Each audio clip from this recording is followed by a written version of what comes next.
Hi, my name's Alekhya Mukkavilli. I'm originally from India, but came to Cornell by way of New York City, in which I was an investment banker for 3 years. Yeah.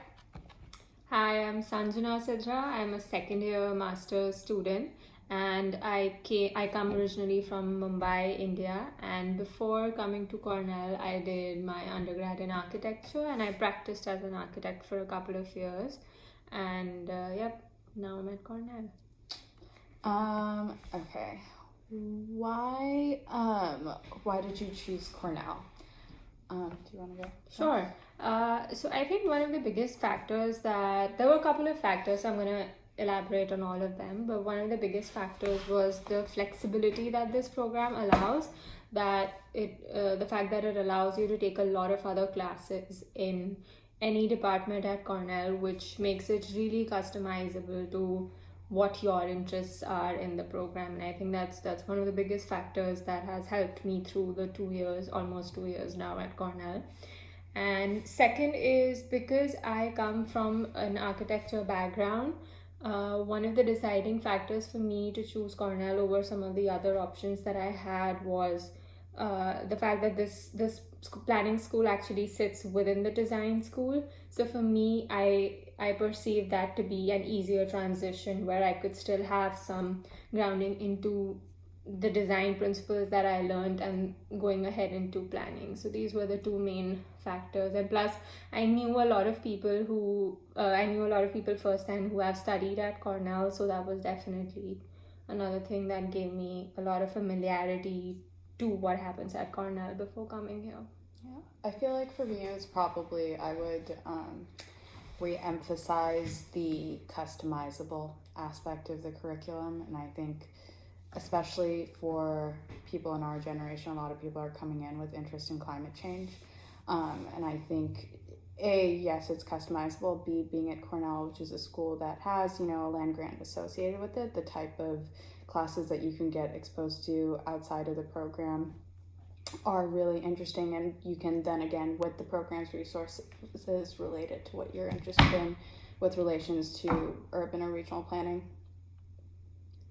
And I will say that one thing I got out of being at Cornell that I didn't expect was that you learn to value like regional planning a lot more being in a place like Ithaca in upstate New York, in a place that is very much closer to agricultural practices or the agricultural sector. I agree. So next we're gonna go on to about some of our favorite classes or experiences that we've had at our time at Cornell.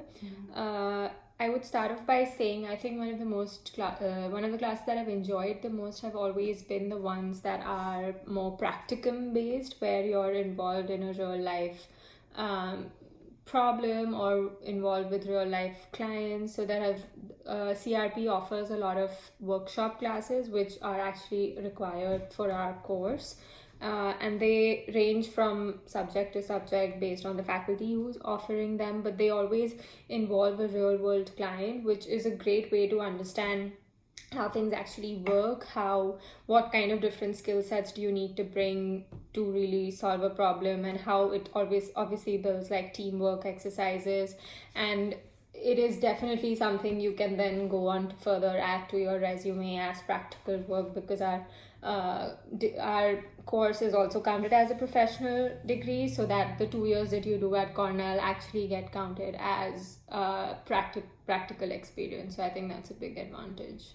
Yeah, and so outside of academic experiences, I feel like I've benefited a lot from research things that I've done outside of school as well. So, I think when I got to campus, I tried to speak to as many professors who I thought were doing interesting things. And now I do stuff for the Atkins Center. I do things with people in our program. And I think getting exposure not just to academic research, but academic research that can then be used for real nonprofits publishing reports or real think tanks that are publishing reports is really, like Sanjana said, experience that you can put on your resume, but also stuff that they're skills that are lifelong skills that you can constantly market. Yep. So we're next going to go on to what a typical day of a student at CRP looks like. Well, I'm going to start off with that. Yes, it starts off really early. So we sometimes, at least in your first 2 semesters, you will have classes that start at 8:40, and attendance in classes is a requisite. So yeah, you're not going to be able to stay in But a the lot. other thing is, like, with grad school, like, you have no incentive to not go to class. Like, That's true. You know, why are you in grad school then? Yeah. So, and then you have, all over campus, the classes are essentially 8:40, 10:10, 11:25, 12:50 or something like that, whatever. So they're the like classes that coordinate, and even if you're taking classes outside of the department, which are located in different parts of campus, that's a good way to actually explore campus, because campus is pretty big. And between classes, either you're hanging out with friends or sitting in a library, getting work done, reading for the class which is going to happen next, or just like, you know, catching some time to like go eat lunch, or just go for a walk around campus. So that's really fun. We have like a lake on campus, so that's always an incentive. And or you can just go to the gym, one of the 4 gyms on campus. So, there is no like typical day. It all depends on your schedule, and some people have mastered the art of schedule making where they only have like classes twice a week, but that really only happens your second year. But yeah, no, I would emphasize that like that is kind of one of the cool things about going to Cornell, where you're just around beautiful nature all the time. So to the extent that you can walk, or like just like go for a 5-minute walk somewhere, I always try to do that. Yeah, and you can walk to campus and from campus back home, especially if you live like downtown or Fall Creek, and then you walk along a beautiful gorge, which is sometimes the highlight of your days. Yeah, you get your steps in, believe me. It's a good workout. Okay, what other opportunities have you received through Cornell? I'm a first year, by the way, so I can talk a little about that. So through one of my classes last semester, I actually had the chance to go to the COP conference, which is the UNFCCC Climate Change Conference, a global conference that happens every year, which is attended by all the countries and all the kind of public sector as well as private sector players that are working in the realm of climate change.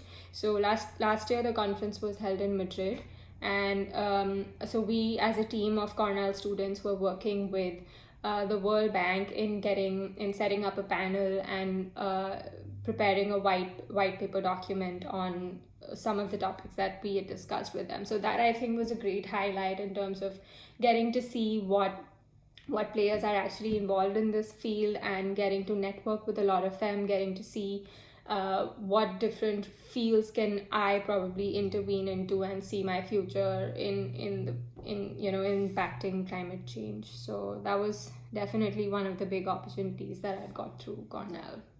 Yeah, and I would say in general for me, it's just like things through the Atkins Center, whether or not it's just like reaching out to people in the Atkins Center and having a 5-minute conversation with a professor who's doing really cool research or involved with really cool programs or institutions outside of Cornell. And the Atkinson Center also has, you know, internships and stuff like that. So that's been a great resource. To that point, I would definitely say like a lot of faculty at CRP itself are involved in some really fun research, or they run some really good programs. Like I'm involved with one of the faculty in helping her run one of the study abroad programs that she does in India, and I help her manage the program, and that's also a really fun way to, you know, add stuff to your resume, get some extra money to, you know, just kind of help with expenses, supplement expenses while living. So, and that's so there are a lot of these kind of pots of money that you as a student can tap into in terms of grants, in terms of working with faculty, in terms of even like, you know, working at a dining hall, which I did in my first semester. So it's really light work. It definitely gives you some disposable income to have while you're in Ithaca. And the other thing is, like, I as an unorganized student group, I planned an event on campus. And the cool thing about Cornell is that if you want to plan something, there will be money. You have to be really smart about who you ask, when you ask, but there are resources to get to where you need to go on this campus. Yeah, I would definitely agree with that.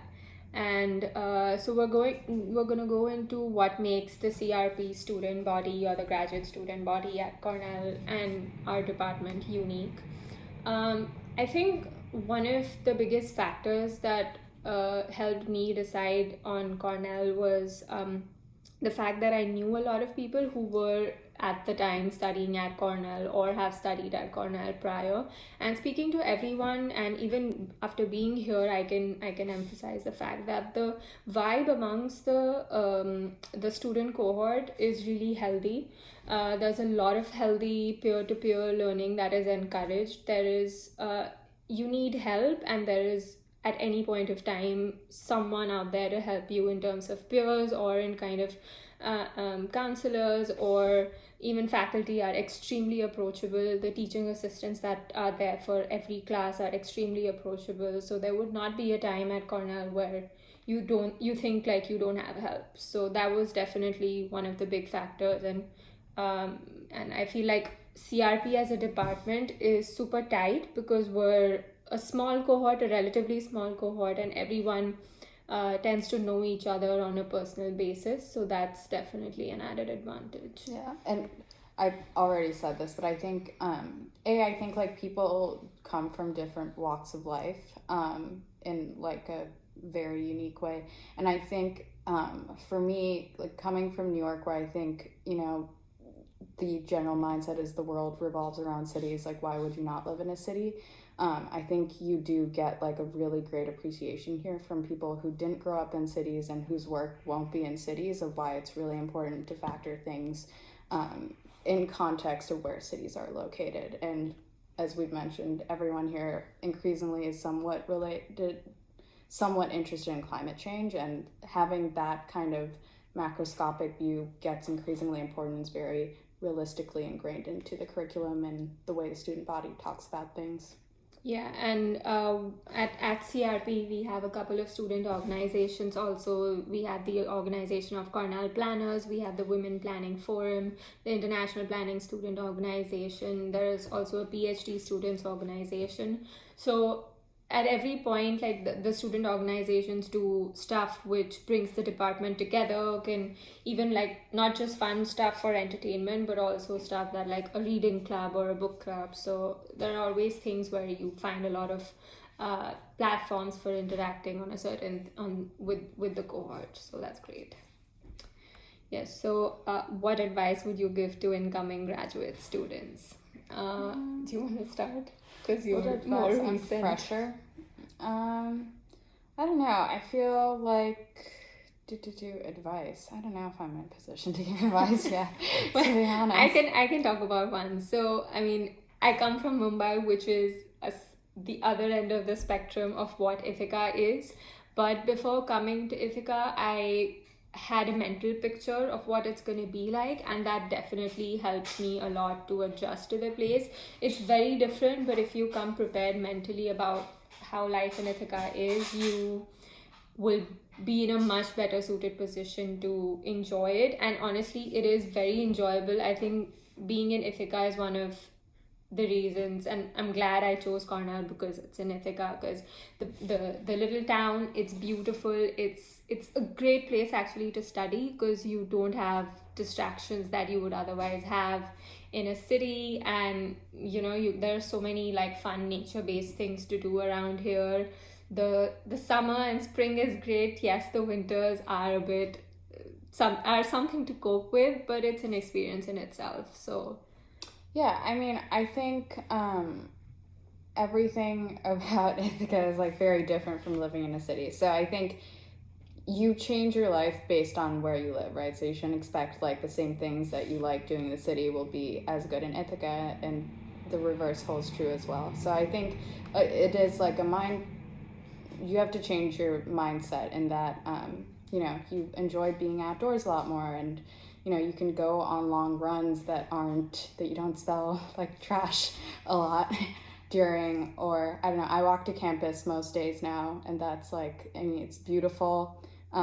You get used to the winter if you spend more time outside, and it's not impossible, and being somewhere beautiful when it's really cold makes a difference than just being somewhere really cold and bleak. Yeah. So yeah. Yeah, I think we hope that gave you a good idea about what life at Cornell is, and we'd be happy to answer any more questions you have, any specific questions you have according to your interests or any particular thing that you want to know about. So again, I am Sanjana. I'm a second year master's student, and Alekhya, Mukkavilli, first year master's student. yeah, so please feel free to reach out to us and hope to see you at Cornell soon. Bye.